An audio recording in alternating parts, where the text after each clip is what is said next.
Good morning, Panzers. It's Tuesday.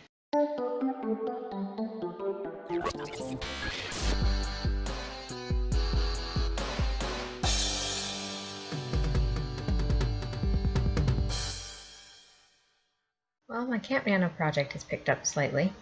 I'm at a little over 23,000 words now, which is not bad considering I started a week late. It doesn't really feel like I'm catching up, but I guess I am. I'm just doing it very slowly. I'm not writing a novel, but it's camp. You can do whatever you want during camp. I feel like as long as I'm writing something, that's what really matters. So that's how my progress chart looks. Not bad. I read an interesting book recently. It's called The Pillow Book of Sei Shonagon, whose name I am probably mispronouncing. And it's not fiction. It's a sort of cross between a memoir and what used to be called a commonplace book, which is sort of like a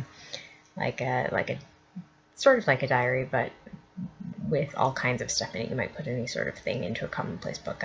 Like you might copy out something that you were reading, or you might make a list of something, any kind of notes that you wanted, any sort of ideas that you had that you wanted to keep around, you put in your commonplace book. So this was written by Sei Shonagon, who was like a lady in waiting at the Japanese court like 1,000 years ago. And she kept this book, and apparently it started out as just like a personal book, but then people at court got a hold of it, and it, I guess, was widely passed around court and became kind of famous. And of course, like anything that comes to you in translation, the translation is very important. The one that I read was translated by Ivan Morris, I think his name was, and it's full of notes, which is very helpful because a lot of, being 1,000 years ago in another country, there are a lot of things that don't mean anything to me, or that don't make any sense without context.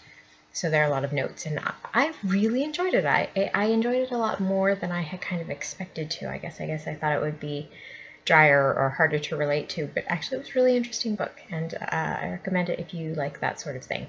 This has been a long week. I haven't gotten a lot of sleep. It's been a very stressful week. But other than that, everything's okay, and I hope you're all well, and I will see you next week. Don't forget to be awesome.